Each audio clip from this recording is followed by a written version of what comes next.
Assalamualaikum warahmatullahi wabarakatuh.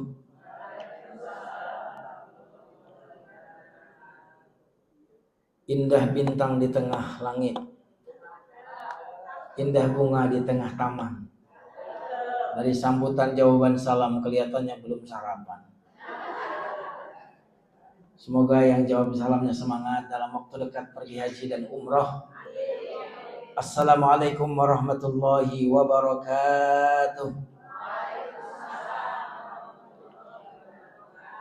Harus didoain dulu kelihatannya. Alhamdulillahi ala ihsanih wa syukru lahu ala taufiqihi wa amtinanih. Allahumma salli ala sayyidina Muhammadin sallallahu alaihi wasallam wa ala alihi wa ashabihi wa man sara ala nahjihi bi ihsanin ila yaumiddin. Amma ba'd. Yang saya hormati Ketua Majelis Taklim Nurul Qalbi, Ibu siapa mohon maaf? Ibu Nina? Ya. Ibu Nina Hambali. Yang mana Ibu? Ya, terima kasih Ibu sudah berkenan mengundang.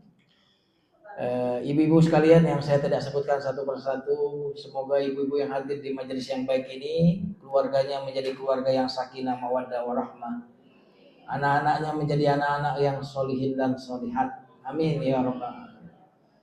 Sebelum masuk ke materi kajian, ibu-ibu mari kita berdoa terlebih dahulu. Kita tengahkan tangan semuanya. Astaghfirullahaladzim, astaghfirullahaladzim, astaghfirullahaladzim. Rabbi na'udzubika min hamazatis syayatin wa na'udzu bika rabbi ay yahdurun. 'allimna ma yanfa'una wanfa'na bima 'allamtana wa zidna 'ilman walhamdulillahi rabbil alamin. Kita baca basmalah. Bismillahirrahmanirrahim. Ya, ibu-ibu sebelum kajian wajahnya senyum dulu ya ibu-ibu. Yang di depan itu ya. Insyaallah kalau wajahnya senyum, materinya masuk ke dalam hati insyaallah. Tapi kalau wajahnya seperti yang di depan ini agak sulit.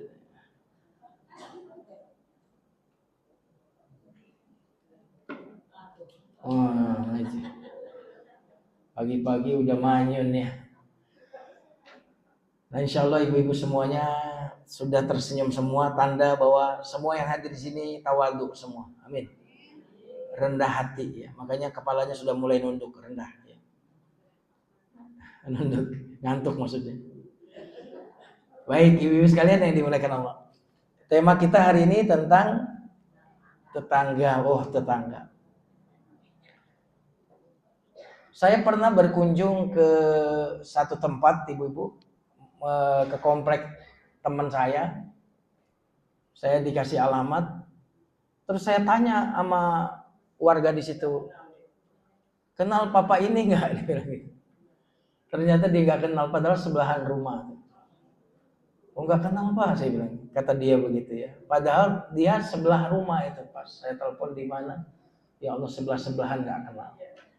Ada nggak ibu-ibu yang begitu di sini? Nggak ada. Di sini mah kenal semua ya. Orang tukang sampah aja kenal ibu-ibu ya Bu. Cleaning service kenal semua. Subhanallah. Berarti udahlah pengajian kita tutup aja ya. Udah baik semua nih sama tetangga. Nah ibu-ibu sekalian yang dimuliakan Allah. Tetangga ini adalah orang yang secara fisik dekat rumahnya dengan kita ya. Dinding rumahnya nempel sama dinding rumah kita. Kadang kita nyolokin listrik, colokan tetangga copot. Saking dekatnya tuh ya. Bau masakan tetangga kadang-kadang tercium ya Bu. Tapi kadang-kadang tetangga tidak saling mengenal. Ya, seolah-olah kita tinggal di pulau yang berbeda dengan tetangga kita. Nah, karena itu kita ingin membahas hari ini tentang tetangga itu. Nah, yang menarik di dalam Al-Quran, ibu-ibu, tetangga itu dimention oleh Al-Quran. Tetangga itu disebut oleh Al-Quran. Saking luar biasanya tetangga, sampai Al-Quran menyebut berbuat baik kepada tetangga itu dikelompokkan dengan berbakti dengan kedua orang tua kita. Wah, ini luar biasa ya. Ibu-ibu kalau kelihatan, ini karena terang jadi nggak terlalu kelihatan. Surat An-Nisa ayat 36. Ya. Surat An-Nisa ayat 36. Wa'budullaha wa la tusyriku bihi syai'an. Sembahlah Allah, jangan menyekutukannya. Wa bil walidaini ihsana, dan hendaklah berbuat baik kepada kedua orang tua.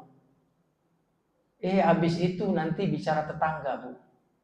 Wa bidzil qurba, berbuat baik kepada kerabat, wal yatama, kepada anak yatim, wal masakin, kepada anak orang miskin, wal jari dzil qurba, dan tetangga dekat, wal jaril junubi, dan tetangga jauh.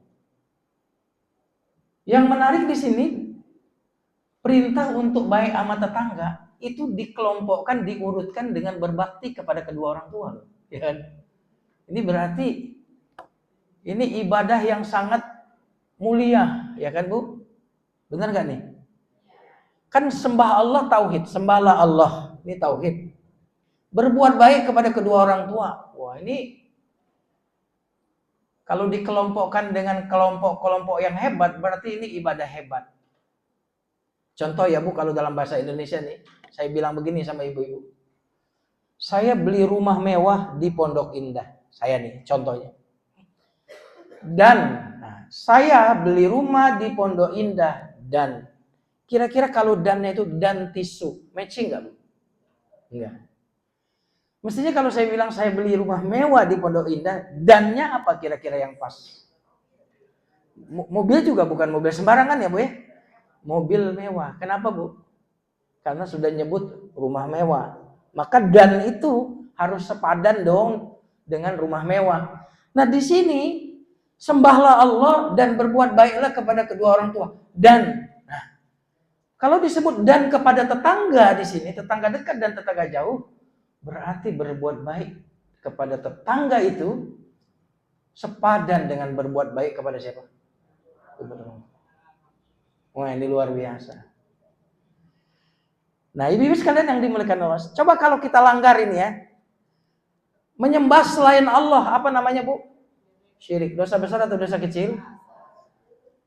Durhaka kepada kedua orang tua, dosa besar atau dosa kecil?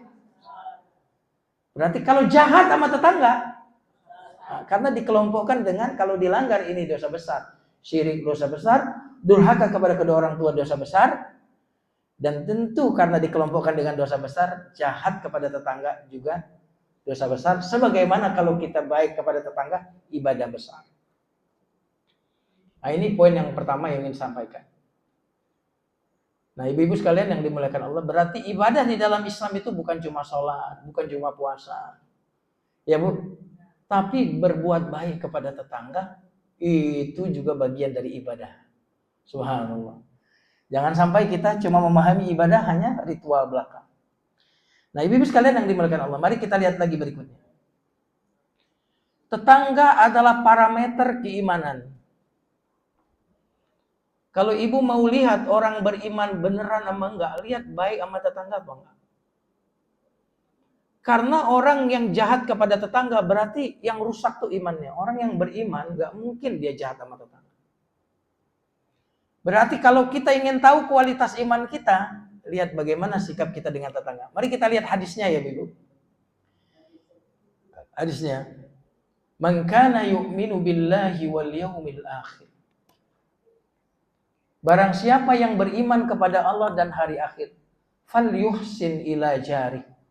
Hendaknya ia berbuat baik kepada tetangganya. Nabi mengatakan siapa yang beriman kepada Allah dan hari akhir, hendaklah dia berbuat baik kepada tetangganya.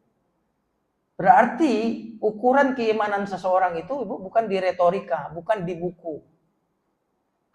Ya. Tapi bagaimana sikapnya kepada tetangga, itulah ukuran iman seseorang. Maka berarti yang kita pertaruhkan kalau kita jahat sama tetangga apa? Iman kita kan, Bu? Jahat kita kepada tetangga, rusak iman kita. Baik kita kepada tetangga, berarti baik juga iman kita. Nah, semua akhlak itu dikaitkan dengan iman, Bu. Iman seseorang kelihatan dari akhlaknya. Ya, saya ulang lagi ya.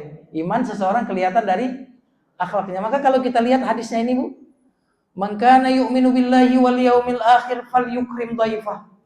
Siapa yang beriman kepada Allah dan hari akhir, hendaknya dia menghormati tamunya. Wa man kana yu'minu billahi wal yaumil akhir falyakul khairan aw liyasmut aw liyaskut. Siapa yang beriman kepada Allah dan hari akhir, hendaknya ia berbicara yang baik atau lebih baik diam.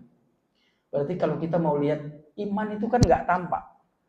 Tapi tanda-tanda iman itu tampak. Apa itu? Akhlak mulia. Jadi kalau orang akhlaknya mulia, itu adalah cerminan dari keimanannya. Kalau orang baik sama tetangga, cerminan itu imannya sangat baik.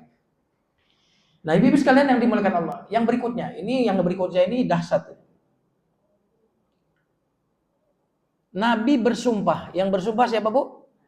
Nabi. Kalau ustadz bersumpah biasa, kalau kiai bersumpah biasa.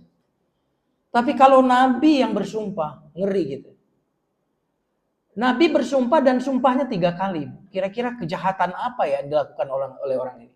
Kata Nabi, wallahi la yu'min, demi Allah tidak beriman. Wallahi la yu'min, demi Allah tidak beriman. Wallahi la yu'min, demi Allah tidak beriman. Jahat sekali ya orang ini sampai Nabi bilang demi Allah tidak beriman. Demi Allah tidak beriman. Dosa apakah kira-kira yang dilakukan oleh orang ini sampai Nabi bilang demi Allah nggak beriman, demi Allah nggak beriman, demi Allah nggak beriman. Kilaman ya Rasulullah, kata sahabat, siapa Rasulullah yang tidak beriman itu? Alladzi la ya'man jaruhu bawa'iqahu, adalah orang yang tidak aman tetangganya dari gangguannya. Berarti kalau Nabi sampai bersumpah 3 kali lalu menyebut tidak beriman, berarti jahat kepada tetangga itu kira-kira di mata Nabi itu kejahatan biasa atau luar biasa? Jahat banget atau jahat biasa itu?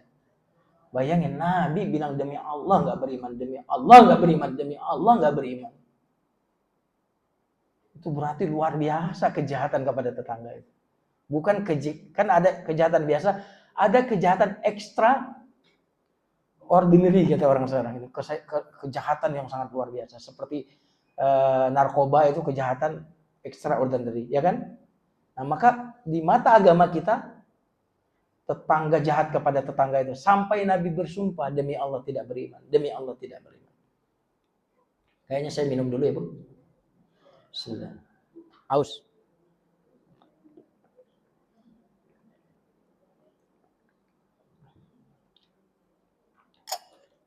Nah, ini saya lewatin yang ini. Masuk ke yang berikutnya. Ibu-ibu, tetangga adalah kunci surga atau kunci neraka? Ya, tetangga bisa menjadi pintu surga bagi kita atau pintu neraka. Bisa dua-duanya kan? Jadi kalau ibu mau lihat ahli surga, itu lihat bagaimana sikapnya kepada tetangga. Mari kita lihat hadis riwayat Imam Bukhari. Seorang bertanya kepada Rasulullah, ya Rasulullah, ada seorang wanita. Ini disebut wanita loh ya. Ya mungkin karena wanita lebih banyak di rumah ya. Sehingga seringkali bertemu tetangga. Ya Rasulullah, ada seorang wanita bangun di waktu malam. Maksudnya sholat tahajud setiap malam. Siapa di sini yang sholat tahajudnya setiap malam? Angkat tangan. Ada nggak di sini yang setiap malam tahajud? Kalau terbangun, kalau setiap malam belum tentu ya. Ini wanita ini setiap malam tahajud, bukan salat wajib loh, salat sunnah. Dan berpuasa di siang hari. Setiap puasa sunnah dia puasa. Senin Kamis dia puasa, 13, 14, 15 setiap bulan dia puasa. Walakinnaha tu'dzi jiranaha, tetapi dia mengganggu tetangganya. Rajin ibadah sunnah, tapi jahat sama tetangga. Apa kata Rasulullah? La khaira fiha, tidak ada kebaikan baginya. Tidak ada kebaikan bagi dirinya. Hiya min ahlin nar, dia penghuni neraka. Kenapa, Bu? Karena sholat malam itu sholat wajib sunnah.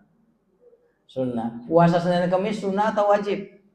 Sunnah. Baik sama tetangga sunnah atau wajib? Bayangkan. Ada orang nggak tahu prioritas dalam hidup. Dia ibadah sunnah, tapi kemudian meninggalkan yang wajib. Kata Nabi, hiya min ahlin nar, dia penghuni neraka. Lalu orang tadi bertanya lagi, ya Rasulullah, ada seorang wanita lain yang melakukan sholat fardu saja, sunnah-sunnah enggak. Bersedekah pun dengan gandum, sedekah paling yang wajib saja. Dia sunnah ini enggak ada sholat tahajud, enggak ada sholat sunnah, enggak ada puasa sunnah, dia enggak. Walakinnaha la tu'dzi jiranaha, tapi dia tidak pernah mengganggu tetangganya. Rasulullah bersabda, hiya min ahlil jannah, dia termasuk penghuni surga. Berarti mana yang lebih baik, Ibu? Enggak ibadah sunnah tapi akhlaknya mulia, atau ibadah sunnah tapi akhlaknya buruk? Mana yang lebih baik? Wah, itu ya kalau begitu nggak usah ada pertanyaan ya Bu ya. Sama, miskin masuk neraka, kaya masuk surga. Perlu ada pertanyaan begitu nggak Bu? Bu, kalau ada ustadz yang bikin pertanyaan begitu, kira-kira ustadznya cerdas nggak? Milih yang mana? Miskin masuk neraka, kaya masuk surga? Kayaknya nggak perlu ada pertanyaan begitu ya. Saya pikir profesor nggak ada yang bertanya begitu. Paling pertanyaannya, miskin di dunia tapi masuk surga nanti di akhirat, kaya di dunia tapi ujungnya masuk neraka di akhirat. Nah, itu baru bisa dijadikan pertanyaan ya. Betul nih. Nah, berarti Ibu, mana pahalanya yang lebih besar, Bu? Ibadah sunnah atau berbuat baik kepada tetangga? Berarti orang yang berakhlak mulia kepada tetangga bisa mengalahkan ahli tahajud. Benar nggak? Orang yang berakhlak mulia itu bisa mengalahkan ahli puasa sunnah. Apalagi, nah tadi seperti Ibu, sudah akhlaknya mulia, rajin ibadah sunnah. Tapi ini mengatakan, ini ibadah sunnah, nggak ada nilainya sama sekali. La khairah, nggak ada kebaikan kata Nabi. Ia min ahlin nar, dia termasuk ahli neraka. Kenapa? Jahat sama tetangga. Nah, jadi ternyata surga neraka kita itu tetangga. Bukan cuma iman yang kita pertaruhkan, tetapi surga kita pertaruhkan kalau kita jahat kepada tetangga. Ini luar biasa tetangga di dalam Islam. Nah, ibu-ibu sekalian yang dimuliakan Allah, tetangga lambang kebahagiaan dan kesengsaraan seseorang. Jadi ibu, syarat kita punya kebahagiaan itu adalah ternyata komponennya ada beberapa. Salah satunya tetangga. Jadi kalaupun rumah kita biasa, tapi kalau tetangganya baik, kita bisa bahagia. Tapi rumah mewah, tetangga jahat, gak bisa bahagia. Nah, mari kita lihat komponen daripada kebahagiaan itu, Bu. Dalam hadis riwayat Ibnu Hibban disebutkan, min sa'adati ibni Adam arba'un. 4 hal yang termasuk kebahagiaan seseorang. Orang kalau punya 4 ini, insya Allah bahagia. Tapi kalau yang salah satu dari 4 ini ada yang kurang, pasti terganggu kebahagiaannya. Mari kita lihat yang pertama, Bu. Al-mar'atus sholihah, istri yang soleh. Tentu yang sebaliknya suami yang soleh. Subhanallah. Ini ibu bisa ngaji ini kira-kira karena suami ibu soleh. Coba kalau suami ibu nggak soleh, dilarang ibu ngaji. Kalau ngaji dilarang, kalau ke mall boleh. Ada nggak tuh ibu? Bu, ada seseorang yang ngadu sama saya, Ustadz, saya tuh kalau pengen ngaji Ustadz, tapi dilarang sama suami saya. Saya tanya balik, kalau ibu ke mall, kuliner dilarang nggak sama suami? Enggak tuh Pak Ustadz. Kenapa giliran pengajian dilarang gitu? Bu, berarti kalau orang udah punya suami saleh, berarti dia syarat kebahagiaannya sudah terpenuhi. Ibu dengarkan doa yang ibu insya Allah hafal semua. Rabbana hab lana min azwajina wa dhurriyyatina qurrata a'yun waj'alna lil muttaqina imama.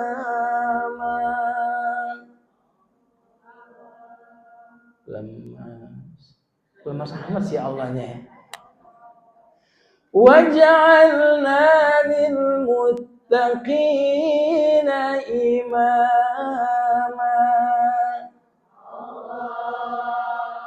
lumayan nambah 10 ya. Tadi kayaknya cuma 5 ya.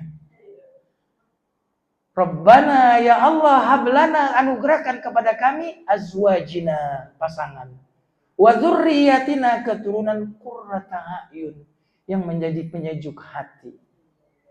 Nah berarti orang kalau punya suami yang soleh, istri soleha, berarti dia sudah mendapatkan salah satu komponen kebahagiaan. Betul Bu? Makanya salah satu ahli tafsir mengatakan, Rabbana atina fid dunya hasanah, ya Allah berikan kepadaku hasanah dunia. Itu tafsirnya istri soleha atau suami yang soleh. Makanya Rhoma Irama pernah nyanyi itu Bu. Setiap keindahan. Kayaknya ibu-ibu di sini nggak kenal lagu-lagu itu deh soalnya. Yang ingin dipandang mata, terus hanya istri soleha, perhiasan dunia. Nggak usah, nanti masuk rekaman lah. Ya, ibu-ibu di sini nggak kenal lagu begitu ya. Ibu-ibu di sini kenalnya ngaji aja, soleha semua. Kelihatan dari cara duduknya itu, kalau orang soleha tuh kelihatan. Kalau duduk di pengajian itu biasanya matanya merem, lehernya nunduk gitu. Kayaknya meresap gitu ya ke dalam hati, kelihatan.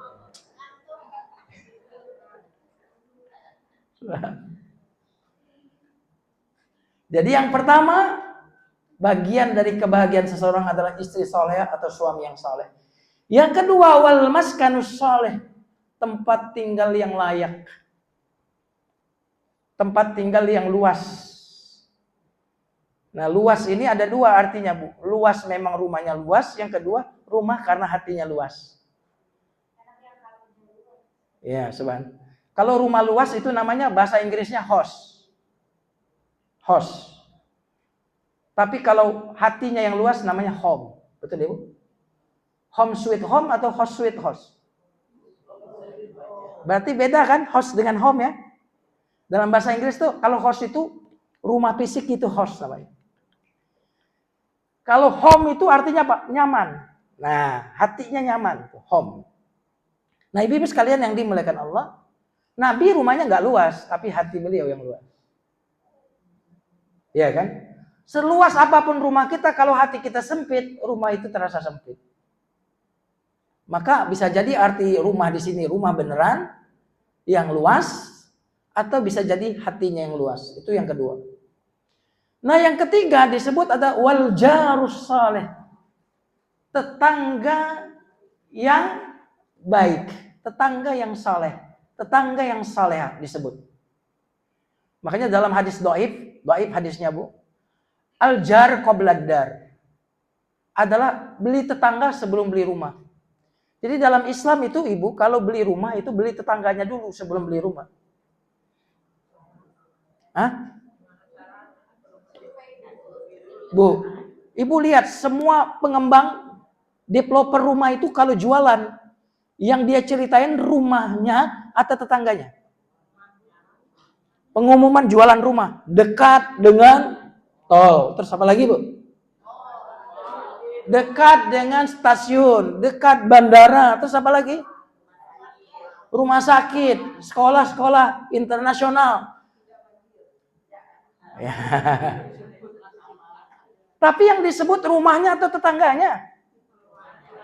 Saya ulang lagi Bu ya. Orang kalau jual rumah tuh lihat pengumuman. Yang disebut rumahnya atau tetangganya?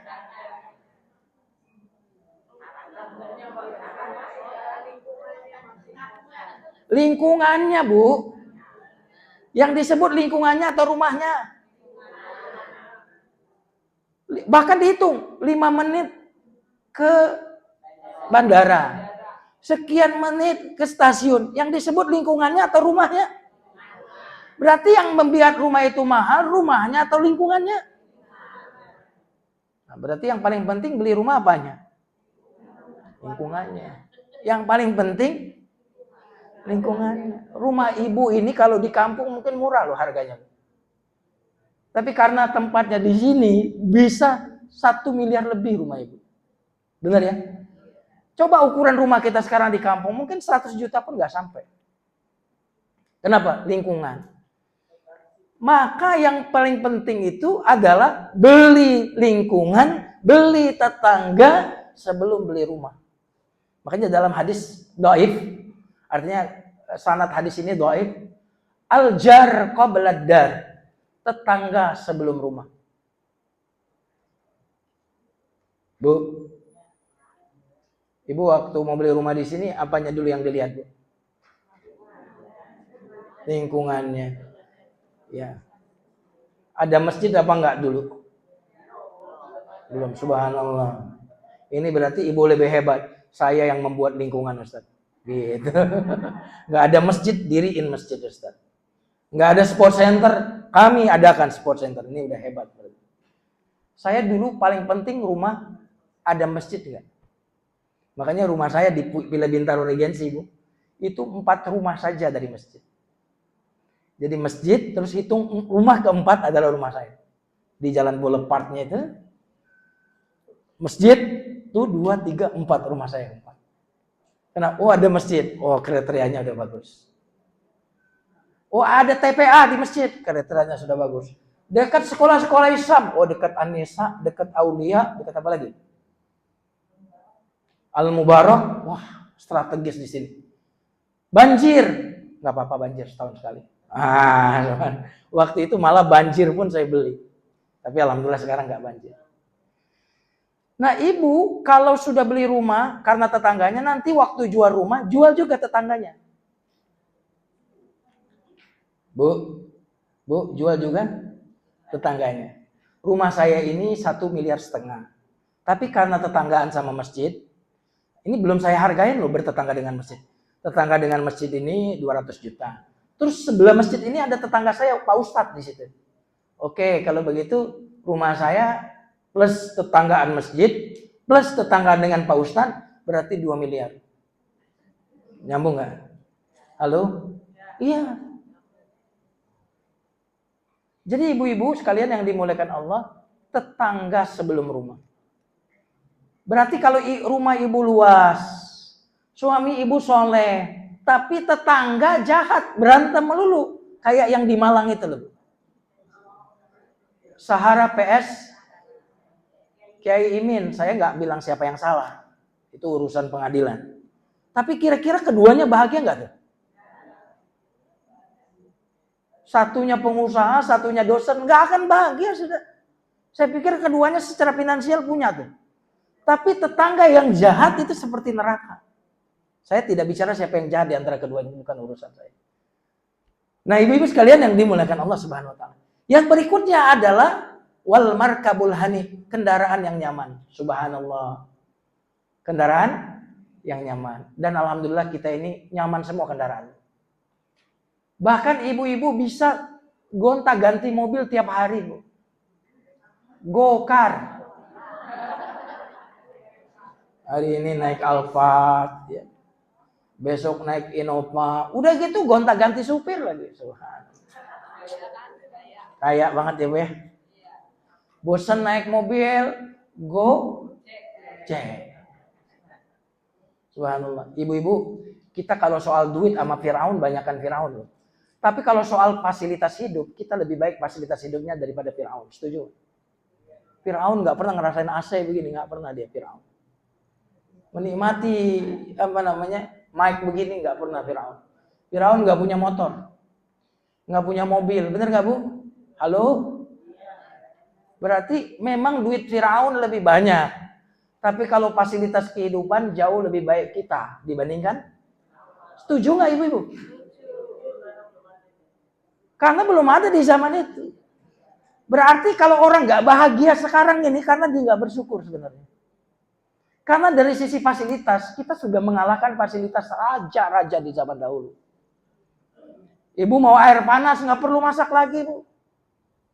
Tinggal buka keran. Subhanallah. Malas ngepel, Bu. Gimana, Bu? Tinggal panggil, Bu. Apa? Go clean. Subhanallah. Kurang raja seperti apa? Ya, Bu ya? Nah berarti kalau orang sudah punya 4 tadi, istri salehah atau suami soleh, tempat tinggal yang luas, tetangga yang baik, kendaraan yang nyaman, berarti orang ini sempurna sudah kebahagiaan. Tapi kata Nabi, 4 hal juga yang termasuk kesengsaraan seseorang. Tetangga jahat, pasangan yang tidak soleh, kendaraan yang tidak nyaman, dan tempat tinggal yang sempit. Udah komplit tuh bahagia. Nah, ibu-ibu punya semua insya Allah? Insya Allah. Kayaknya insya Allah itu kayak nggak tapi yakin gitu loh. Ibu punya semua keempatnya bu? Suami soleh? Nggak yakin ya. Suami soleh? Ibu kalau insya Allah tuh begini, saya akan melakukan ini insya Allah akan. Baru ibu insya Allah. Kalau suami soleh, nggak usah pakai insya Allah. Soleh nggak? Insya Allah saya datang ke pengajian ibu besok. Insya Allah. Insya Allah karena kan belum terjadi. Suami ibu soleh nggak? Alhamdulillah. Kayak nggak tapi yakin ya. Soleh gitu kan. Subhanallah. Ini ya. Jadi alhamdulillah kalau kita sudah punya tetangga yang baik. Subhanallah bahagia. Jadi ibu tinggal di villa beneran tuh. Villa. Makanya kompleksnya namanya Villa Bintaro Regency. Tetangga enak. Ini villa beneran. Subhanallah. Coba tinggal di villa tetangganya jahat. Nah, ibu-ibu sekalian yang dimuliakan Allah. Menyakiti tetangga berlipat ganda dosanya. Mari kita lihat hadisnya. Seseorang yang berzina dengan 10 wanita bukan tetangga, dosanya lebih ringan dibandingkan dia berzina dengan 1 orang istri tetangga. Ini bukan kata saya, ini kata Nabi Shallallahu Alaihi Wasallam. Jadi padahal berzina itu dosa besar kan bu? Apalagi 10 juga wanita yang dizinai, pasti besar banget itu. Tapi meskipun besar menzinai 10 wanita yang bukan tetangga, ternyata walaupun besar jauh lebih ringan daripada menzinai istri 1 orang tetangga. Subhanallah, dosanya luar biasa. Mari kita lihat lagi kelanjutannya. Wa ayyasriqa li ayyasriqar rajulu min asyrati abiyatin aysaru alaihi min ayyasriqa min jarihi. Seseorang yang mencuri 10 rumah non tetangga, dosanya lebih besar dibandingkan dia mencuri 1 rumah tetangga. Berarti ibu gibahin 10 non tetangga, gibahin 10 orang non tetangga. Dosa besar kan itu gibah, tapi dosanya lebih ringan daripada gibahin 1 orang tetangga. Semua dosa berarti non tetangga 10 orang yang kita jahatin jauh lebih ringan daripada jahat kepada 1 orang tetangga. Kira-kira berarti dalam Islam tetangga itu benar-benar dimuliakan gak sih? Orang penting atau nggak penting? Ibu sudah perlakukan tetangga sebagai orang penting nggak?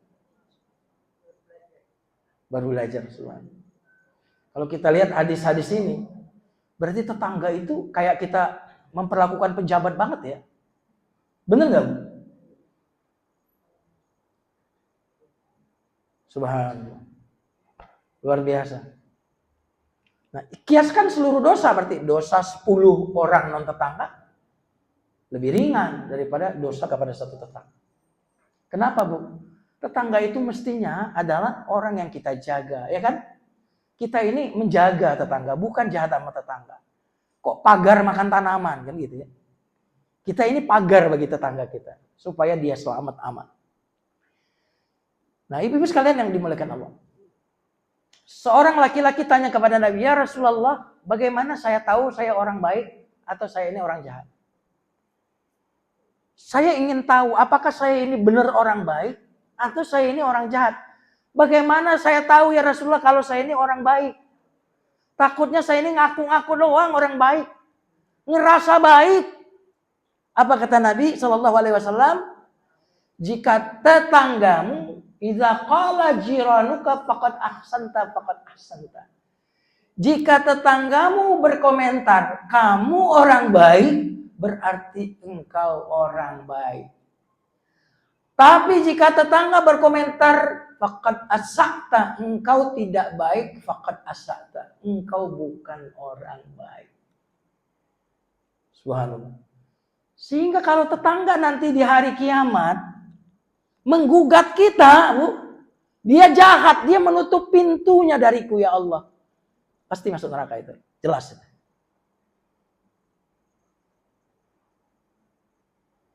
Bu, jadi tegang.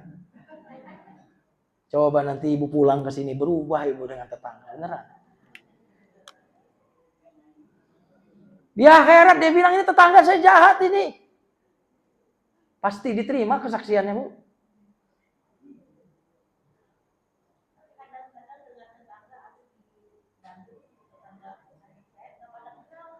Ya.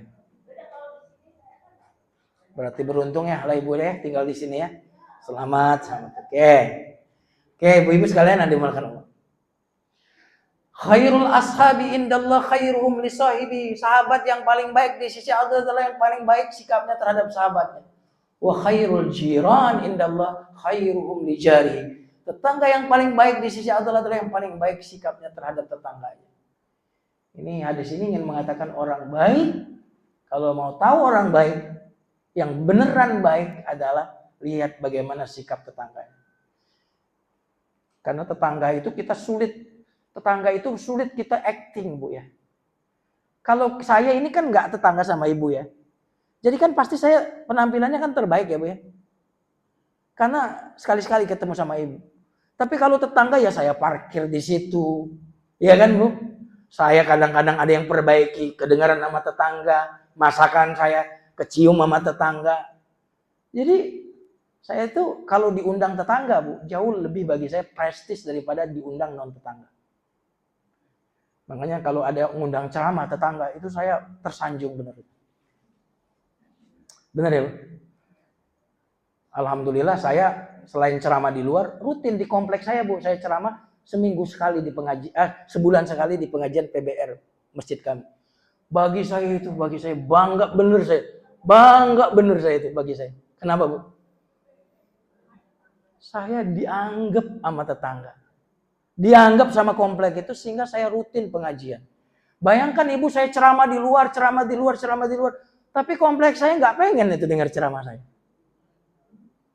Saya ceramah di luar, itu blok saya nggak mau ngundang saya ceramah. Saya mikir, pasti ada masalah dengan saya, kan gitu. Tapi kalau dia ngundang saya belum matiin, maaf ya Bu. Saya matiin sekarang.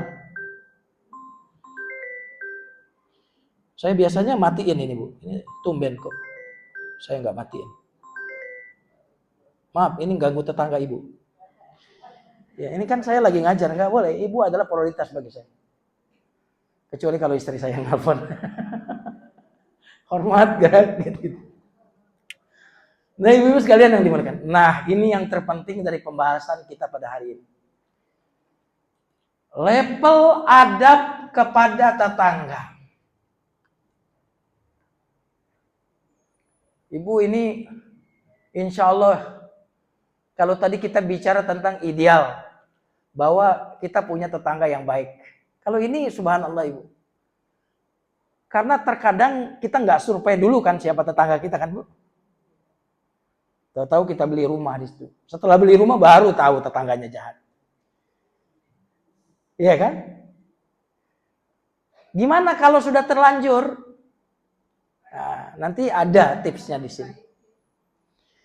Nah, ibu-ibu ada level yang paling rendah sikap kita kepada tetangga yang nomor 1. Ini paling minimal. Paling minimal jadi orang tuh level yang pertama ini. Berarti kalau nggak level pertama bukan orang. Bukan orang. Berarti ya pokoknya yang keragunan. Level pertama adalah kaful adza. Apa artinya? Kita tidak mengganggu. Itu level yang pertama. Mungkin ibu nggak berbuat baik kepada dia. Tidak. Tapi ibu nggak pernah ganggu. Mungkin ibu nggak menyapa dia. Nggak apa-apa. Kalau memang masih di level itu. Tapi saya nggak akan ganggu dia. Gampangnya begini Bu. Kalau nggak mau bersihin jangan ngotorin. Gitu loh maksudnya. Ya kan Bu? Nggak mau saya bersih-bersih masjid, bagus, nggak apa-apa. Tapi kamu jangan ngotorin. Saya nggak mau bersihin lingkungan, nggak apa-apa. Kamu jangan ngotorin lingkungan. Coba bayangkan kalau semua orang tidak buang sampah sembarangan, Bu. Bersih. Jadi minimal kita kalau nggak mau muji, jangan caci. Itu standar minimal. Nyambung ya Bu? Dan ini ibu saya dapatkan ini di komplek-komplek mewah. Mungkin dia nggak kenal sama tetangganya. Misalkan ibu ke Alam Sutra situ ada komplek mewah di situ. Mungkin dia nggak kenal sama tetangganya, tapi mereka kemungkinan besar sudah melakukan yang pertama ini. Kenapa Bu? Lo gue udah. Iya kan? Gua nggak ganggu lu jangan ganggu gua. Kadang-kadang meninggal tetangga nggak tahu dia Bu. Benar kan Bu? Tapi paling tidak apa Bu? Kaful adza. Mereka nggak mengganggu.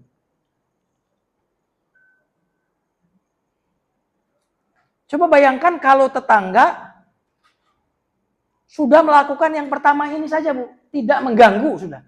Nyaman nggak sudah Bu?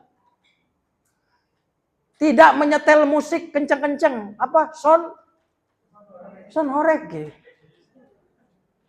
Coba Bu, jangankan son horek Ibu. Ceramah kita ini kalau suaranya keluar, itu dalam hadis disebutkan kamu udah ganggu. Suara Quran ke masjid itu di luar. Suara Quran ke tetangga itu ganggu walaupun ibadah itu, dan itu mengganggu tetangga. Cuma azan atau qamat yang boleh. Di luar itu nggak boleh. Ada orang yang sakit, ada orang tua, ada orang yang sakit gigi, Bu. Ya betul nggak Bu? Ada ibu yang baru melahirkan anaknya yang susah tidur. Meskipun ibadah, nggak boleh mengganggu tetangga. Parkir sembarangan, mengganggu tetangga. Betul nggak Bu? Oh, dianya sih ke masjid sholat, tapi parkir di depan rumah tetangga yang mau ke rumah sakit. Bayangin itu. Bu, apalagi coba yang ganggu tetangga? Apalagi Bu? Bu, parkir sembarangan. Terus apa lagi? Yang ibu? Hah? Buang sampah sembarangan. Terus apa lagi Bu? Nah, piara anjing, piara kucing. Kadang-kadang mobil orang baret gara-gara kucing. Iya Bu. Itu namanya apa? Mengganggu tetangga. Yang tadi Nabi sumpah, demi Allah tidak beriman. Demi Allah tidak beriman. Demi Allah tidak beriman. Siapa ya Rasulullah? Orang yang tetangganya tidak aman dari gangguannya. Ya, kalau mau pelihara kucing, silakan di rumahnya sendiri, silakan. Nya ya di garasinya sendiri, di rumahnya sendiri, silakan. Betul ya? Pelihara anjing silakan, tapi suaranya jangan mengganggu tetangga. Betul? Subhanallah. Ini yang pertama. Kira-kira Ibu, kalau yang paling minimal ini saja kita praktekkan, ada yang berantem nggak sama tetangga? Padahal ini yang terminimal.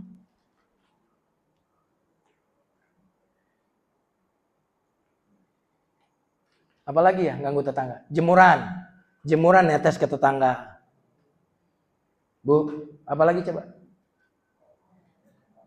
Pohon, ya buahnya jatuh ke tetangga. Nggak dibagi. Daunnya, sampahnya ke tetangga, ganggu. Subhanallah. Jadi ciri orang yang beriman itu adalah mukmin, artinya memberikan rasa aman. Makanya Asmaul Husna kan al-mu'min, Allah yang memberikan rasa aman. Kita pun dinamakan oleh Allah dengan mukmin, mukminah, artinya memberikan rasa aman. Orang yang tidak memberikan rasa aman berarti bermasalah dengan imannya. Yang kedua Bu, ini yang kedua nih luar biasa yang kedua. Yang kedua, kalau yang pertama tadi Ibu, baik kepada tetangga tidak mengganggu. Itu tafsir yang pertama. Baik kepada tetangga tidak mengganggu. Tapi kalau yang kedua, baik kepada tetangga adalah bersabar terhadap gangguannya. Bu, nomor 2 ini luar biasa. Bagaimana baik kepada tetangga? Oh, level minimal kamu jangan ganggu. Tapi yang berikutnya, kamu baik sama tetangga itu bukan cuma sekedar nggak ganggu. Tapi kamu sabar kalau tetanggamu ganggu, kamu sabar. Kamu nggak nganggep itu gangguan. Masa bodoh amat, nggak terlalu nganggep, nggak baperan. Tetangga parkir di depan garasi kita. Biarin, kan gue belum mau keluar, biarin aja. Itu namanya apa? Bersabar terhadap ganggu. Kalau yang pertama tadi kita nggak ganggu.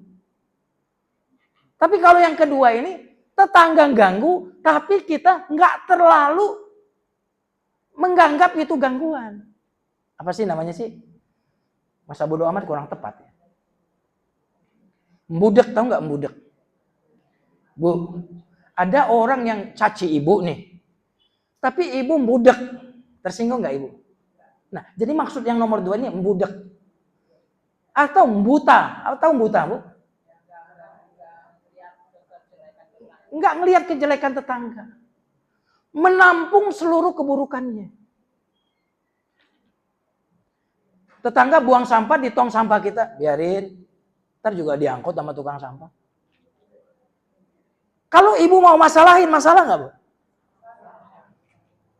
Tetangga nih, pohon mangganya, sampahnya jatuh ke atap kita. Kalau kita mau masalahin, masalah nggak? Tapi nomor 2 ini, saya bersabar kok meskipun itu nyampahin atap saya. Kalau ibu mau yang nomor 2, tetap bisa. Nomor 2 apa? Sabar. Saya mau tanya, ibu awet dengan suami karena suami ibu sempurna atau karena ibu bersabar?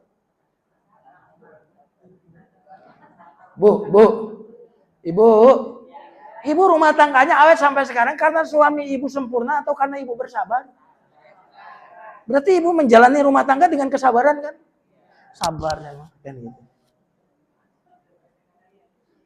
Nah, berarti hidup bertetangga itu, Bu, tidak melulu tetangga itu harus sudah baik seperti kita.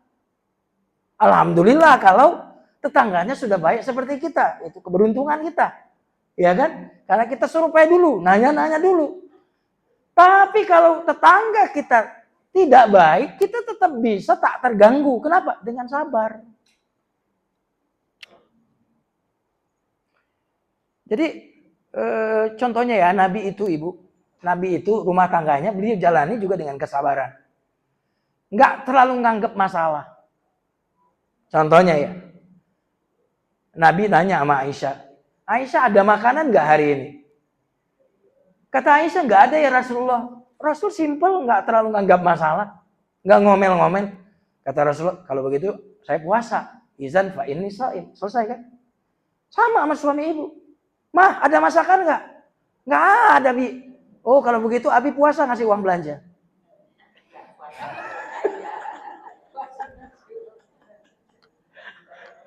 Mirip itu. Kalau begitu Abi puasa. Puasa ngapain, Bu? Mirip memang suami ibu sama Rasulullah. Ibu contohnya ya, suami pulang dari kantor, lapar. Pas buka tudung saji, masakan baru matang. Waduh, senengnya. Pas mau ngambil nasi, itu rice cooker lupa ibu cooknya lupa tuh. Kalau itu mau dimasalahin, bisa masalah kan? Tapi kalau suami ibu melakukan yang nomor 2, biarin kan warteg dekat. Tinggal beli nasi doang. Selesai nggak, Bu? Karena yang membuat masalah jadi masalah, kita terlalu nganggepin masalah sih. Dikit-dikit, salah dikit mau dianggap masalah. Gitu kan, Bu? Istri nggak bikin kopi, marah. Emang kenapa kalau bikin sendiri? Pulang-pulang istri belum masak nasi. Ya kenapa kalau kita yang masak nasi? Ada masalah. Jadi ternyata rahasia hidup berumah tangga, rahasia hidup bertetangga, tidak harus tetangga kita itu sempurna. Asalkah kita kemampuan ihtimalul adza wa taghaful. Ihtimalul adza itu artinya menampung, menanggung ya cacian tetangga itu kita tampung, kita nggak sakit hati, kita nggak terlalu nganggepin gitu, nggak baperan, nggak apa Bu? Nggak masalahin, tuh itu paling bagus itu, nggak masalahin. Apalagi Bu contohnya Bu, nggak masalahin sama tetangga itu, nggak terlalu dianggap masalahin, nggak masalahin. Ya udah, biarin aja. Subhanallah. Aman nggak tuh Bu? Kan yang bikin berantem karena kita masalahin. Dia parkir di situ, padahal kosong juga. Bapak kalau mau beli mobil beli garasinya dulu dong. Bisa nggak tuh begitu Bu? Itu tanah saya. Nah, padahal tanah di situ itu dipakai nggak sama kita? Enggak. Kalau biarin aja kan dapat pahala. Kita punya pohon mangga, dipetikin sama tetangga. Kalau kita masalahin, masalah nggak? Masalah, kita biarin. Nanti kalau sering diambil sama tetangga, makin lebat. Dan benar, faktanya iya. Orang yang mangganya pelit sama tetangga jarang berbuah. Itu udah fakta itu. Itu udah fakta itu. Pak, kalau mau mangga ambil aja ya. Ambil aja, naik aja, nggak apa-apa. Begitu sama tetangga. Ambil aja berapa terserah. Yang penting naik sendiri ya Pak. Gitu. Keren gak tuh? Ada nggak masalah mangga aja dimasalahin? Mangganya udah saya kantongin tuh di situ tuh, udah saya ikat. Hilang. Kalau saya punya tetangga di depan rumah itu, dia itu pohon mangganya Bu, udah diikat pakai plastik, udah dinamain. Ini buat Pak Ustadz, ini buat tetangga sebelah kanan, udah dinamain sama dia. Jadi berapa buahnya itu udah ada jatahnya masing-masing. Tetangga depan rumah saya itu. Hah? Bisa dicontoh dan itu dinamain nama dia, Bu. Ustadz tuh lihat. Itu udah saya namain tuh nama Ustadz tuh lihat. Ini nama Pak Sokwan itu yang satunya. Jadi dia namain sudah. Sama beliau, subhanallah. Makanya buah terus, Bu. Makanya salah satu sebab kepakiran dalam hadis Nabi disebutkan adalah jahat kepada tetangga. Ada hadisnya, nanti saya sampaikan hadis. Salah satu sebab orang itu fakir adalah jahat sama tetangga. Nah berarti kalau mau kaya, baiklah sama tetangga. Jadi yang kedua ini artinya apa Bu? Nggak masalahin, gitu. Itu bahasa Indonesianya. Nggak masalahin, nggak terlalu nganggap masalah. Biarin aja gitu.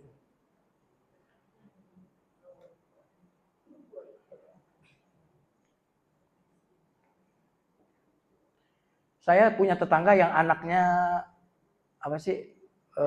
anak yang kurang autis gitu. Sering kepalanya dibenturin ke tembok-tembok rumah. Saya malah, ya Allah ya, kasihan banget ya orang tuanya. Berat banget dia bersabar. Itu yang saya pikirkan gitu. Saya pikirkan, waduh tidak mudah ya jadi orang tua yang anaknya begitu, subhanallah. Kasihan gitu sama orang tuanya. Itu saya pikiran begitu. Ya kita baru dengar benturan-benturan begitu doang sih, biasa aja. Dia mah tiap hari itu pasti. Kasihan. Kadang Bu, air saya dimatiin di atas. Tapi saya candain gitu. Wah, keran saya mati, pasti dimatiin sama ini nih, saya bilang. Saya nggak marah. Saya naik ke atas. Saya bilang, alhamdulillah dia punya tetangga seperti kita. Gitu, itu yang pertama. Yang kedua, ini ayah ibunya adalah guru kesabaran bagi kita ya Mi, saya bilang gitu. Kita sama anak kita yang normal nggak sabar loh. Dia anaknya punya kebutuhan khusus sabar. Emang mereka ini guru kesabaran kita, saya bilang gitu sama uminya anak-anak itu. Subhanallah. Nah ibu-ibu sekalian artinya apa? Ihtimalul adza. Kita nggak nganggepin masalah, biarin.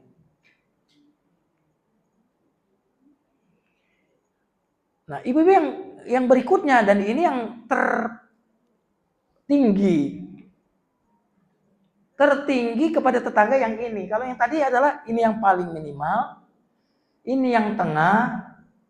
Kalau yang pertama tadi nggak mengganggu, yang kedua bersabar terhadap gangguan, dan yang ketiga bukan cuma bersabar terhadap gangguan, memberikan hadiah kepada yang ganggu. Ya Bu. Kalau yang ketiga ini ikram, ihsan, artinya berbuat baik kepada tetangga, meskipun tetangga jahat kita baik sama dia. Karena kalau tetangga jahat, ibu jahat, berarti sama-sama orang jahat nih tetangga. Ibu jahatin lagi, berarti sama tetangga, sama-sama jahat. Berarti kalau tetangga jahat, kita baik. Kalau tetangga baik, kita lebih baik. Gitu.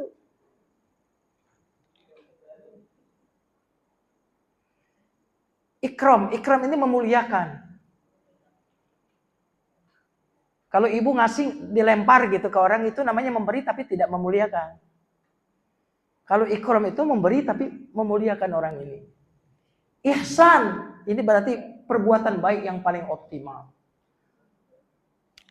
Jadi kalau ibu memberi kepada tetangga, memberikan yang terbaik. Ini yang ketiga. Oh, kalau udah yang ketiga ini udah keren banget kan. Ya. Tetangga jahat aja sama ibu. Ibu beliin tiket umroh. Biasa. Saya pikir dia berhenti jahat sama ibu ya. Ya kan Bu? Musim durian, ibu kirimin durian.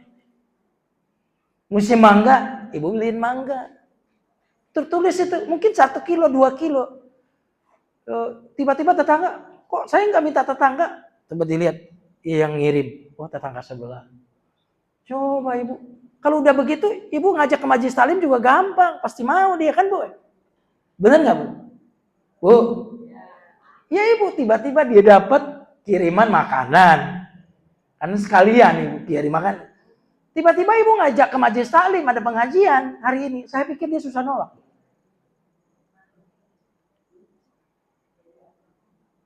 Kenapa? Hatinya udah ibu beli.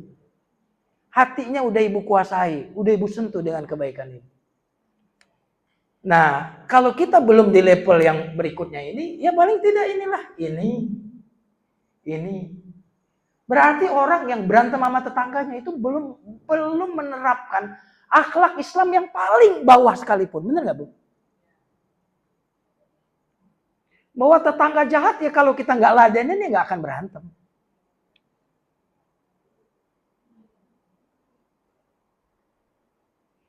Apa tetangga saya semuanya baik? Enggak, ada yang jahat. Cuma saya nggak biarin aja sih. Justru kasihan orang udah segede itu kok masih jahat. Ya kasihan gitu. Bener nggak? Orang jahat tuh pasti nggak bahagia. Berarti orang ini kalau mulutnya kasar pasti tanda dia nggak bahagia. Kasihan. Ya kan Bu? Udah gitu tetangga yang lain ngomongin dia semua. Kasihan banget dia tetangga kita Bu. Diomongin semua tetangga kita. Nah, jadi ibu jangan biarkan hal-hal yang di luar itu menentukan kebahagiaan ibu. Saya pilih bahagia meskipun walaupun itu. Ibu nggak perlu bersyarat kalau titik-titik aku bahagia. Ngapain disyarat-syaratin sudah? Saya meskipun tetangga nggak baik, saya tetap memilih bahagia. Karena bahagia itu keputusan ibu. Tak perlu disyarat-syaratkan. Nah ibu-ibu sekalian yang dimuliakan Allah. Nah tadi berarti kaful aza ini hadisnya ya. Yang minimal tadi adalah tidak mengganggu tetangga. Nah kemudian yang kedua tadi ini. Kata Nabi 3 orang yang Allah cintai. Seseorang yang berjumpa musuhnya dalam keadaan berjihad dan mengharapkan pahala Allah lalu berperang sampai terbunuh. Jadi ada orang yang dicintai oleh Allah. Yang pertama, orang dalam berperang Bu. Ya, lalu dia bertemu musuh, berharap dia meninggal bertemu musuh tuh, lalu maka kata Allah, ini adalah orang yang kucintai. Yang kedua, seseorang yang memiliki tetangga yang mengganggunya lalu ia sabar atas gangguan tersebut dan mengharap pahala Allah. Berarti ibu sabar sama tetangga. Tetangga jahat nggak ibu ladenin kejahatannya. Itu ibu mendapatkan cinta Allah loh. Dalam hadis ini. Ya, bahkan kalau dikaitkan dengan sebelumnya selevel dengan jihad ya. Subhanallah. Kemudian ya yang berikutnya adalah seorang bersama satu kaum lalu berjalan sampai rasa capek atau kantuk menyusahkan mereka. Kemudian mereka berhenti di akhir malam lalu dia bangkit berwudu dan safar nih sama teman-teman. Capek semuanya tertidur tapi ibu bangun di malam hari itu. Itu dicintai oleh Allah. Nah berarti orang yang baik dan bersabar kepada tetangga adalah ciri orang-orang yang dicintai oleh Allah.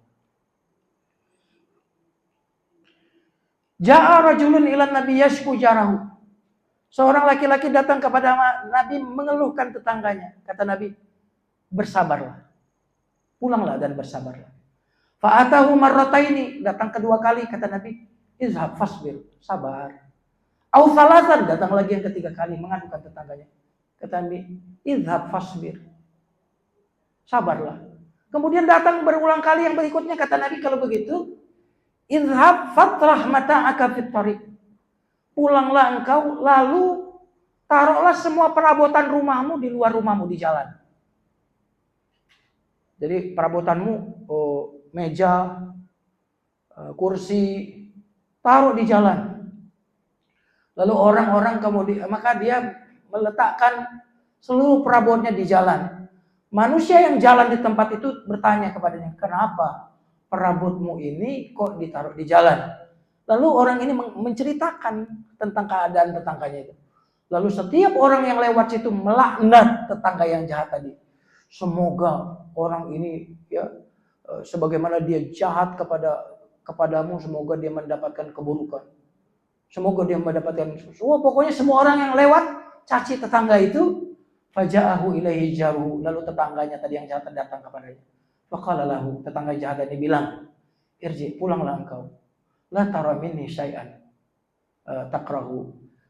Baliklah ke rumah, bawa lagi perabotmu ini. Kamu tidak akan mendapatkan kejahatanku selama-lamanya setelah ini. Gitu. Maksudnya apa, Bu? Nabi kan suruh sabar, gak suruh balas. Tapi karena gak sabar, udah berulang kali apa? Udah perabotmu aja taruh di jalan. Gitu. Nah berarti apa, Bu? Sampai tetangga, orang-orang yang lewat situ memaki, mencela, mendoakan jahat kepada tetangga yang jahat tadi. Tapi sekali lagi poinnya di sini adalah Nabi bertiga kali menyebut sabar, sabar, sabar, ya kan? Bu? Sampai akhirnya orang ini nggak sabar lagi. Lalu Nabi memerintahkan buang perabotnya di jalan. Nah, man kana yu'minu billahi wal yaumil akhir falyuhsin ila jari. Siapa yang beriman kepada Allah hari akhir hendaklah ia berbuat baik kepada tetangganya. Nah, man kana yu'minu billahi wal yaumil akhir falyukrim jarahu. Siapa yang beriman kepada Allah dan hari hendaknya ia muliakan tetangganya. Berbuat baik dan memuliakan tetangga. Ini hadisnya. Nah, yang terakhir Ibu. Yang terakhir ini bisa merangkum hak tetangga sebagai penutup. Mu'az bin Jabal pernah bertanya kepada Rasulullah. Kata Mu'az, wahai Rasulullah, apa hak tetangga itu? Rasulullah menjawab, jika ia berhutang kepadamu, maka berilah darinya hutang. Nah, Bu, kalau tetangga mau hutang, hutangin, kata Nabi. Jika ia meminta bantuan, bantulah ia. Jika ia membutuhkan sesuatu, berilah ia. Jika ia sakit, maka kunjungilah. Jika ia mati, maka uruslah jenazahnya. Jika ia mendapatkan kebaikan, bergembiralah dan ucapkanlah selamat kepadanya. Jika ia ditimpa musibah, turutlah engkau bersedih dan berduka dan hiburlah dia. Ini perhatikan yang berikutnya ini. Janganlah engkau menyakitinya dengan api periuk belangamu. Maksudnya jika Anda memasak, jangan sampai baunya tercium tetangga. kecuali engkau memberikan sebagian kepadanya. Nah, berarti termasuk mengganggu tetangga adalah masakannya tercium. Kadang-kadang masakannya nggak tercium, tapi ibu posting di sosmed, Facebook. Nah, tetangga temenan ibu. Lebih dari tercium, tahu sendiri kalau ngelihat di foto itu kan Bu, lebih menarik kan Bu. Makanya ibu, mohon maaf, di negara-negara yang bukan Islam seperti Belanda, ibu tidak akan pernah mencium bau masuk masakan. Di rumah makan nggak akan tercium bau masakan keluar Bu. Kenapa Bu? Karena standar rumah di sana pakai cerobong semua. Kalau sampai tercium ibu langsung lapor polisi, itu ada hotline-nya itu. Kalau ibu di Belanda, di Australia, seperti itu.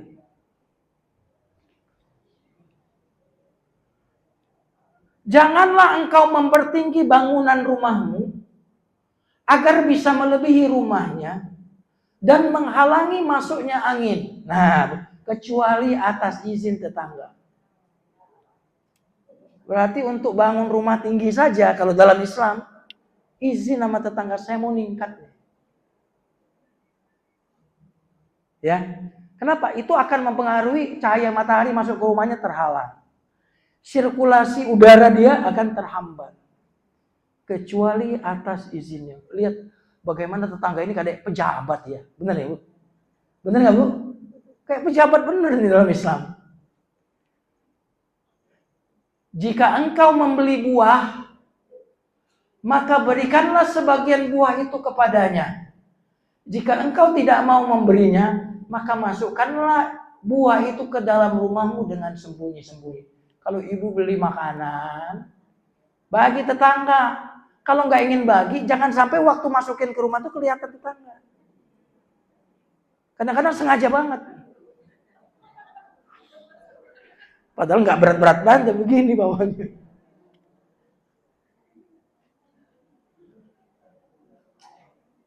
Dan janganlah, perhatikan Bu. Dan janganlah anakmu keluar dengan membawa satupun buah itu. Sehingga anaknya menginginkannya. Bu, ibu sembunyi-sembunyi sih bawanya ke dalam. Tapi anak ibu bawa buah tadi, bawa makanan dari luar negeri itu ibu. Main sama tetangganya. Sehingga anak tetangga menginginkannya. Keren gak Islam itu? Subhanallah. Kata Nabi, apakah kalian memahami apa yang kukatakan kepada kalian? Bahwa hak tetangga tidak akan pernah ditunaikan kecuali oleh sedikit orang yang dicintai oleh Allah. Waduh, kita ini kalau melihat hadis ini emang termasuk orang yang belum bisa dikatakan baik sama tetangga. Ya Bu. Contohnya aja kalau tetangga minjem duit ya Bu, berat ya Bu. Siapa lu minjem sama gua gitu. Berat ya, padahal kata Nabi hak tetangga kalau dia minjem, kalau kita punya, pinjemin. Subhanallah. Ya, jadi ini kira-kira ibu-ibu yang bisa saya sampaikan tentang tetangga ini. Masih banyak, tetapi poin intinya sudah kita bahas semua. Bahkan ibu kalau mau jual rumah, ibu tawarkan kepada tetangga sebelum mentawarkan kepada orang lain. Itu dalam hadis Nabi disebutkan begitu. Ibu punya rumah nih mau dijual, ibu tawarkan tetangga dulu sebelum ibu tawarkan kepada orang lain. Karena kalau dia misalkan niat memperluas rumahnya, tiba-tiba rumah ibu udah dijual, ibu nggak ngasih tahu. Dia akan kecewa dengan kita. Wallahu a'lam bishawab. Silakan ibu.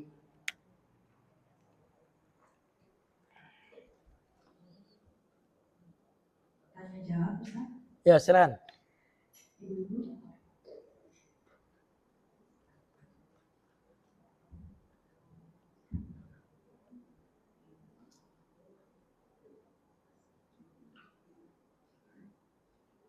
Assalamualaikum warahmatullahi wabarakatuh.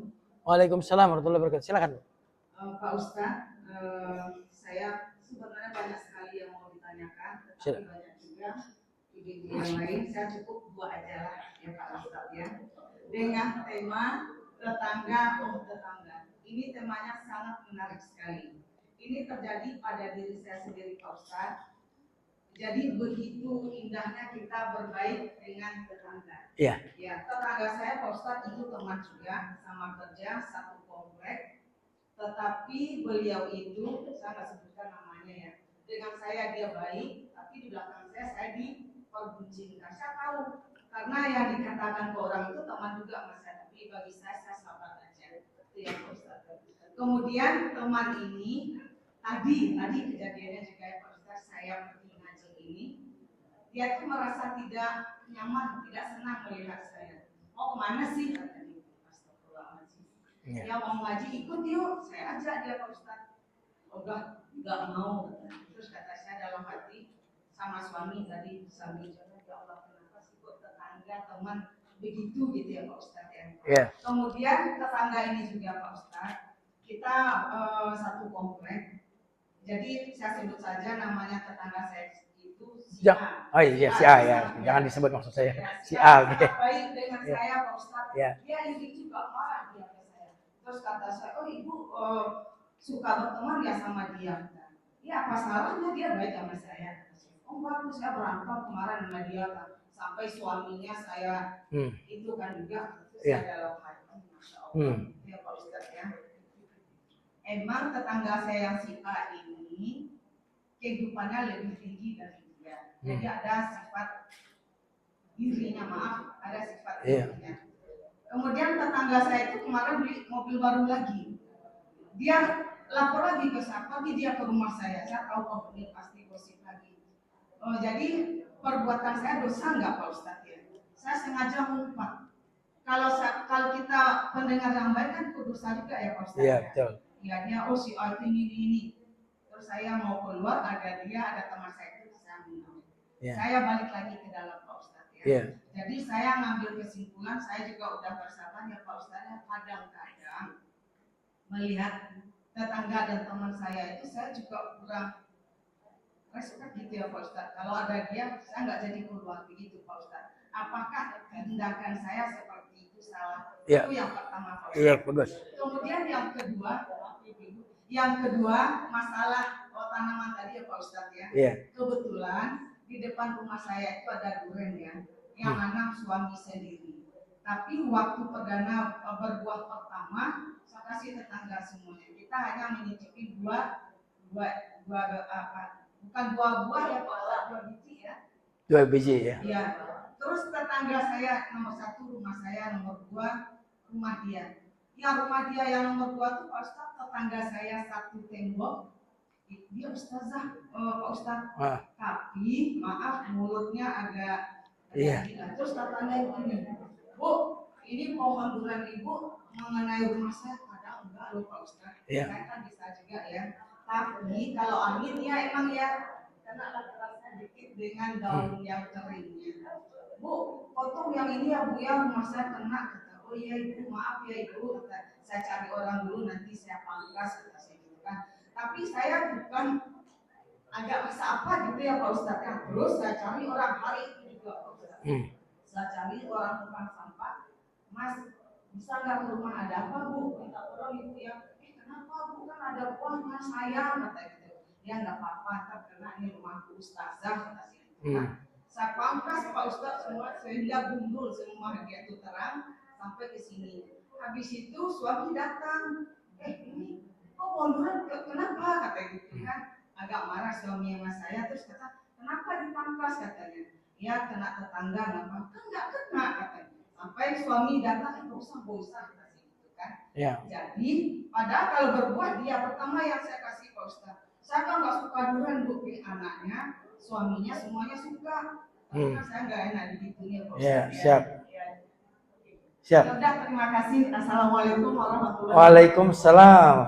Wah, luar biasa. Ya. Nah, yang pertama tadi Ibu sudah benar melakukan menghindar. Karena dalam kaidah ilmu fikih disebutkan menolak mudarat itu jauh lebih diutamakan daripada meraih maslahat.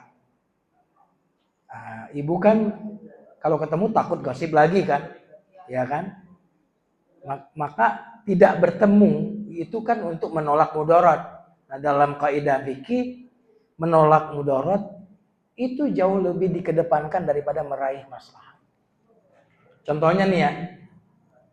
Contohnya ada orang mau renang. Renang itu kan bagus ya, sehat ya. Tapi ternyata di kolam renang itu banyak sekali orang-orang yang pakaiannya misalkan kurang baik ya bagi laki-laki ya. Renang itu maslahat sehat ya. Tapi kalau berenang ngelihat aurat, nah maka menolak mudarat lebih diutamakan. Tidak berenang untuk menolak mudarat lebih didahulukan daripada berenang untuk maslahat sehat tadi. Itu contohnya. Nah, ibu udah benar tadi. Karena memang ada orang yang memang kalau ketemu pasti ngomongin orang. Ya. Dan kita biasanya susah untuk kemudian mengalihkan tema, itu tidak mudah. Ya. Itu udah benar. Yang kedua,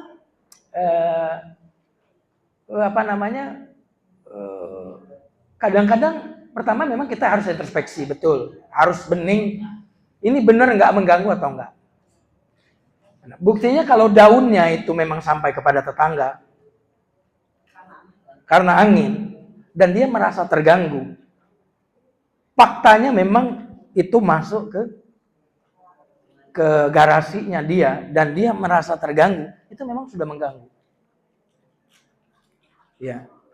Apalagi misalkan kalau pohon durian itu misalkan buahnya ada kemungkinan jatuh misalkan, yang kemudian ditakutkan bahaya. Ya, maka itu ini analisa saya ya, Bu. Kalau faktanya memang itu daunnya itu masuk ke rumahnya dia butuh nyapu di situ. Wah, ini pohon ini nih, gara-gara pohon ini nih kok kena angin kena kita semua. Berarti itu mengganggu. Ya. Harus jujur saya katakan berarti itu mengganggu. Saya, Bu, punya tetangga punya pohon mangga dan selalu itu kalau musim angin masuk ke rumah. Tapi bedanya saya nggak merasa terganggu. Artinya saya memaklumin yang nomor 2 tadi. Yang nomor 2 tadi saya nggak apa-apa lah. Kan nggak selalu musim angin gitu kan gitu. Nah mungkin tetangga ibu tipenya tidak seperti saya seperti itu. Nah tapi karena dia itu haknya dia terganggu, ya ibu mau nggak mau. Apalagi kalau misalkan itu ditanam di boulevard ya, bukan di halaman kita. Kalau bukan di halaman kita, di boulevard, itu buahnya jadi milik umum, itu nggak bagus. Iya. Nah jadi ibu, kalau faktanya bahkan seandainya nggak mengganggu, tapi tetangga nganggep itu ganggu, padahal nggak ganggu. Sebaiknya kita sebagai seorang muslim yang baik sudah hilangkan saja sesuatu yang tetangga merasa terganggu, walaupun faktanya sama sekali nggak mengganggu. Hilangin aja. Kenapa? Tadi tetangga itu sakral banget. Dia kedudukannya tinggi banget kayak pejabat tadi kan, saya bilang gitu. Kita hargain, kita hormatin kan gitu. Nah lebih baik kita yang mengalah daripada nanti kita berurusan di akhirat. Gitu ya Bu? Ya, barakallahu fiik. Ibu-ibu ada yang mau bertanya lagi? Silakan.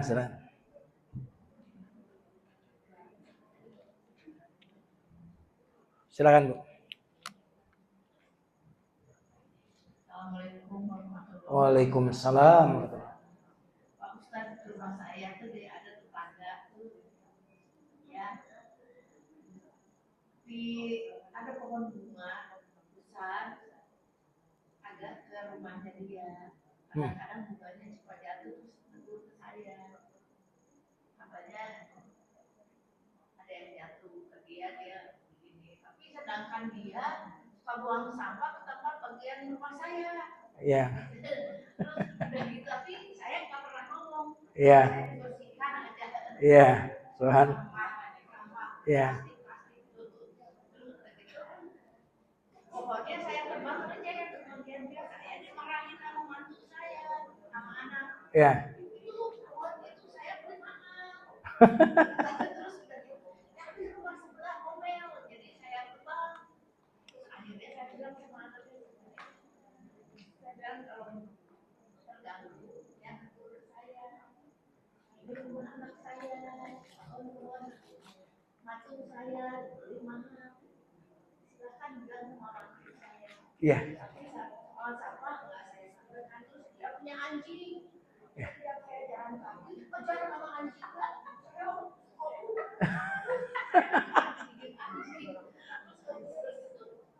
Akhirnya saya nggak berani negur dia. Saya bilang sama satpam aja. Ya. Tolong sampaikan kepada ibu saya. Suruh anjingnya diikat, jangan dilepas. Ya. Saya dikejar anjing, saya dikejar.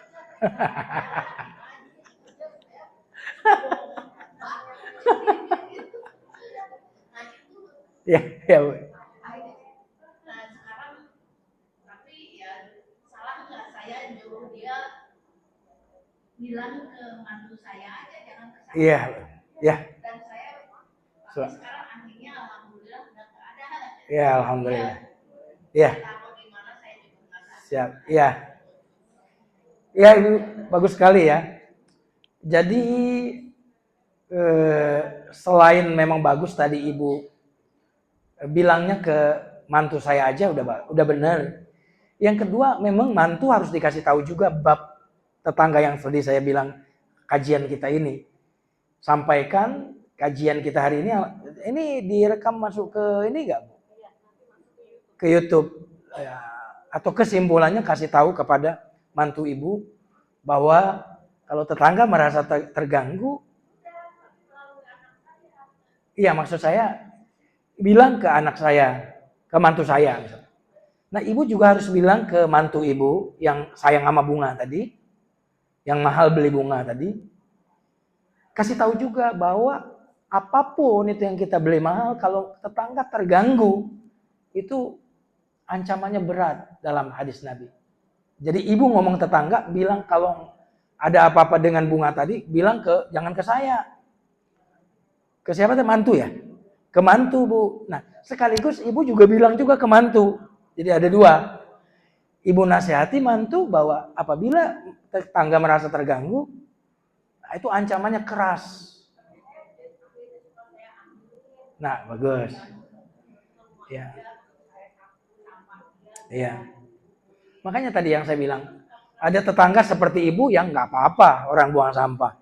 Tapi ada tetangga yang tadi bermasalah gitu. Nah, maka bagi kita tadi poin-poin yang tadi yang saya bilang, tetangga harusnya tidak mengganggu. Itu poin pertama. Yang kedua, kalau ada tetangga yang mengganggu kita tidak menganggap memasalahin kan gitu kan. Nah, yang ketiga tadi berbuat baik kepada tetangga. Nah, kasih tahu saja Bu kepada karena yang paling bisa kita rubah itu bukan tetangga. Mantu kita atau anak kita gitu ya. Betul nggak nih? Kalau merubah tetangga itu berat sekali. Susah. Yang ada kita yang merubah diri kita.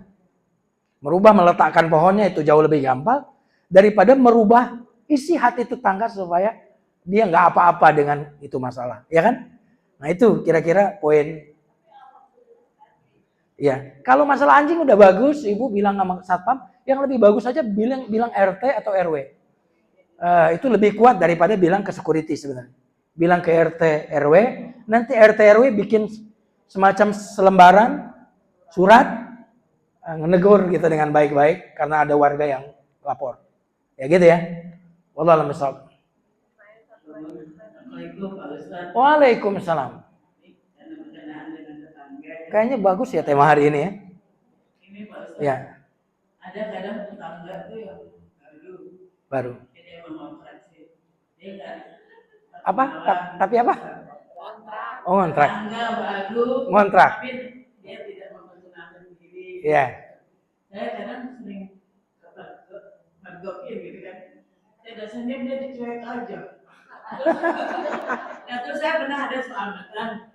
Saya kirim karena itu saya mau bilang apa ya, saya kirimin aja. Misalnya kalau ada sedekah, enggak, dia nggak tahu dari yang mana. Ya. Tapi diterima aja. Terus sikap kita gimana Pak Ustaz? Ya. Cuek aja juga untuk rasa bersalah Pak. Iya. Nggak negur tetangga. Makasih Pak Ustaz. Ya, selamat begitu. Iya. Yang belum kenal gitu. Ya. Jadi tetangga ngontrak, tapi dia nggak ngenalin diri. Iya. Saya cuek aja juga, saya bersenyum. Iya, ibu urusan dia cuek sama ibu urusan dia. Tapi ibu senyum sama dia urusan ibu. Jadi tetaplah senyum walaupun dia, tetaplah negor walaupun dia cuek. Karena kita baik sama tetangga itu bukan karena dia baik, tapi karena kita menjalankan perintah agama. Jadi saya ini baik sama tetangga bukan karena tetangga itu senyum sama saya, tapi ini bagian dari ajaran agama saya. Saya mendapatkan pahala karenanya. Ini urusan saya dengan Allah. Mau tetangga baik sama saya, enggak baik, itu urusan dia. Tapi saya baik sama tetangga karena itu perintah Allah. Iya. Iya. Enggak apa-apa, Bu. Bagus kan?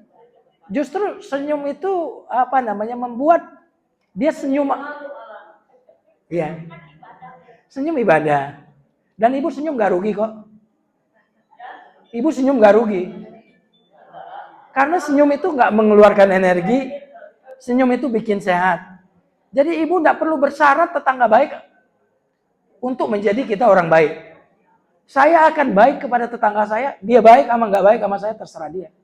Tapi saya tetap baik kepada tetangga saya. Karena baik kepada tetangga perintah agama saya. Udah selesai gitu aja dah. Gak perlu berharap, Bu. Kalau kita berharap, itu yang membuat kita bahagianya delay. Delay karena kita berharap dia.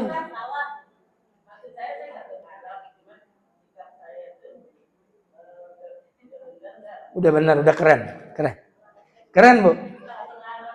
Udah bagus. Enggak, udah bagus. Udah luar biasa, Ibu. Benar. Senyum aja, Bu. Terakhir ya. Terakhir, Ibu. Terakhir. Pertanyaan terakhir, silakan. Ibu mau bertanya kan? Silakan. Terakhir ya, Bu. Salam. Ustaz, saya kan punya tetangga di depan rumah. Kalau ada acara-acara dia, nanti rumahnya itu ditutup masih bakal tapi dia tidak pernah memperkenalkan diri. Dia Ya. pernah memperkenalkan diri gitu. Ya. Nanti naik mobil, dia terus naik ke mobilnya, terus dia naik aja masuk. Ya. Gitu. Baik. Sementara saya nunggu mobil datang. Ini itu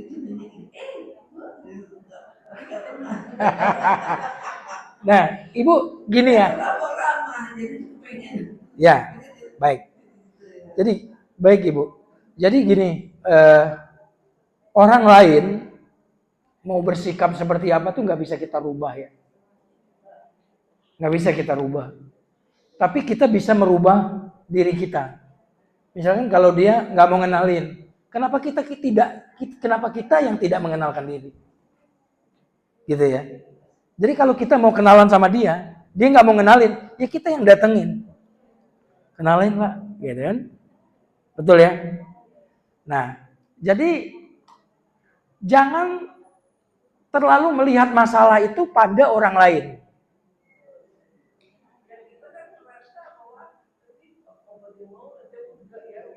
Ya. Nah, kadang-kadang memang ada tipe tetangga, tipe-tipe orang itu ada yang memang orang yang punya tipe nggak mau bergaul. Apa sih nama istilahnya itu, Bu? Bukan sombong. Ada tipe yang memang introvert. Ya, ada tipe introvert, Bu. Memang ada orang yang dari bawaan masih anak-anak itu memang dia introvert. Dia memang mengurung diri, nggak bersosialisasi. Ada tipe yang begitu. Nah, yang paling penting adalah ibu ramah saja kepada orang. Mau dia ramah, mau tidak ramah. Kalau ada kesempatan kenalan. Kalau setelah kenalan pun dia nggak mau akrab, itu urusan dia. Ya, siap. Jadi itu ya, kesimpulannya begitu. Wallahu a'lam. Besok kita cukupkan.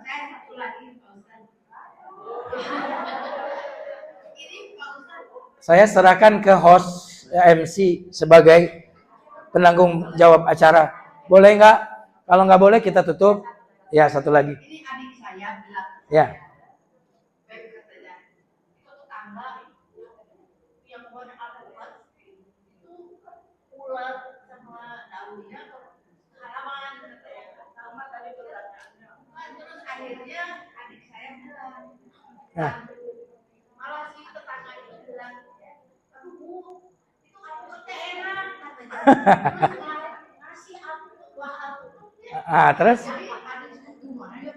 Disuruh tebang malah dia kasih alpukat.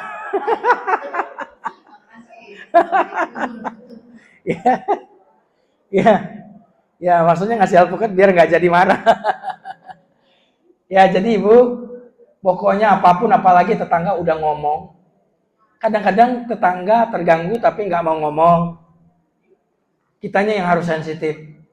Nah, kalau udah jelas ngomong dia terganggu, ya memang itu harusnya sudah jelas dia terganggu. Kita lebih baik ya memotong, menebang pohon itu. Kalau memang mau alpukat, beli aja di pasar yang harganya yang sangat baik, yang sedang, yang terbaik, yang impor juga ada. Daripada tetangga tadi ngomongin kita melulu di belakang kita. Kalau dia udah kesel banget, bisa jadi doanya doa celaka buat kita. Ya, lebih baik ditebang saja. Ya, tetangga tadi, kalau dia ngerti agama, pasti dia tebang saja itu. Gitu. Ya tadi kita juga, sebagian kita kan terganggu sama tetangga, tapi kita nggak masalahin. Kalau tetangga sensitif, ya enggak perlu kita ngomong, dia juga udah tahu, oh ini kayaknya ganggu. Gitu kan? Nah itu. Wallahu a'lam bishawab. Saya serahkan ke MC kita. Dilanjutkan doa. Baik. Mari kita awali dengan istighfar. Astaghfirullahalazim, astaghfirullahalazim, astaghfirullahalazim. Allahumma shalli ala sayyidina Muhammadin wa ala ali sayyidina Muhammad. Alhamdulillahi rabbil alamin, hamdan yuwafi ni'amahu wa yukafi mazidah. Ya Rabbana lakal hamd kama yanbaghi li jalali wajhikal karim wa 'azimi sultanik. Allahumma ighfir lana dhunubana wa li walidina warhamhum kama rabbawna shighara. Rabbana hab lana min azwajina wa dhurriyyatina qurrata a'yunin waj'alna lil muttaqina imama. Allahumma ya hadi ihdina li ahsanil akhlaq la yahdi li ahsaniha illa anta wasrif 'anna sayyi'aha la yasrifu 'anna sayyi'aha illa anta.